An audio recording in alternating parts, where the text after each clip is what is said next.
Mirëmbrëma, jemi këtu tani te Kryeministria.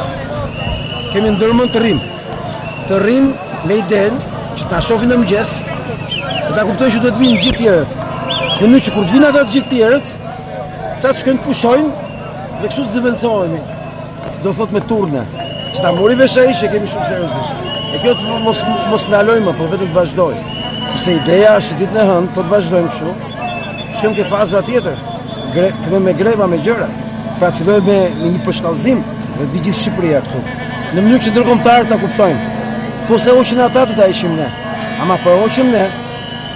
Ju di shumë mirë që ne do hyjmë këtu pastaj. Avokat, duket sikur edhe pjesa tjetër e protestuesve janë të shumtë ata që e kanë marrë me shumë zell, me shumë dëshirë për të qëndruar. Unë nuk e di sa do të duket se diaspora dha një mesazh të mirë. Absolutisht. Unë nuk e di sa do të qëndrojnë, di them që kjo frymë që është tani, është fryma që garanton që ne do të argëzojmë këtë qendër.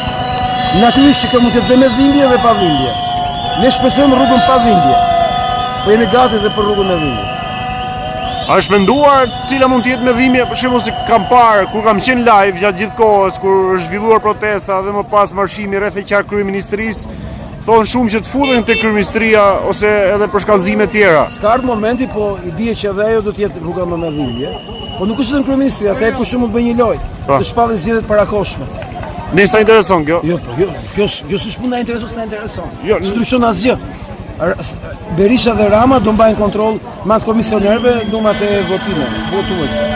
Dhe do japin atë situatë që ata të vazhdojnë planin që të shitet Shqipëria te kolonet e ri izraelit dhe sklepet e tyre që do marrin nga India dhe Filipinët. Për këtë arsye është e sigurt që ne nuk do kishim zgjidhje. Atëherë çfarë do i bënim ne? Do ta shkatërronim KQZ-n, që ai mos kishte me çeti bënte zgjedhjet. Dhe kur them do ta shkatërronim. Po të shpallë e zgjedhjet parakoshme, po këtu nuk është puna demokracisë, këtu është puna që do zhduket Shqipëria. Vetëm këtë javë kanë hapur konsultim publik Gjoja për ligjin e ri që favorizon ligjin e shitjes tokave të izraelitit, të kolonet e ri izraelit. Çfarë kanë bërë? Kanë bërë ligjin e kadrasës fiskale që të gjitha pronat e shqiptarëve të detyrohen të shesin për shkak se përballon të taksat.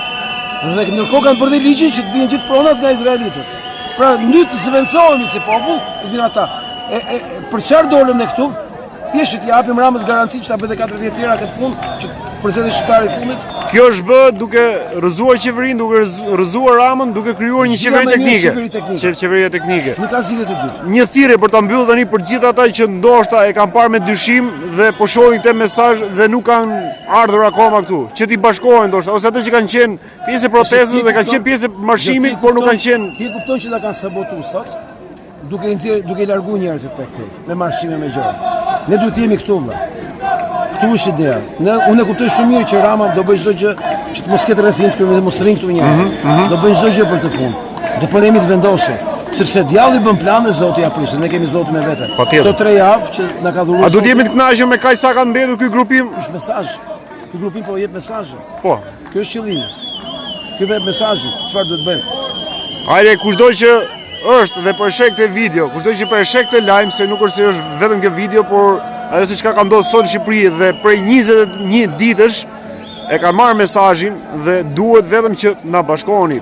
Të na bashkoheni kur them ti bashkohemi njëri tjetrit, të japim dorën njëri tjetrit dhe të japim dorën e fundit kësaj qeverie, kësaj klase politike dhe të fitojmë tokën tonë, dheun tonë, kombin tonë, Shqipërinë tonë dhe njëri tjetrin shqiptarët.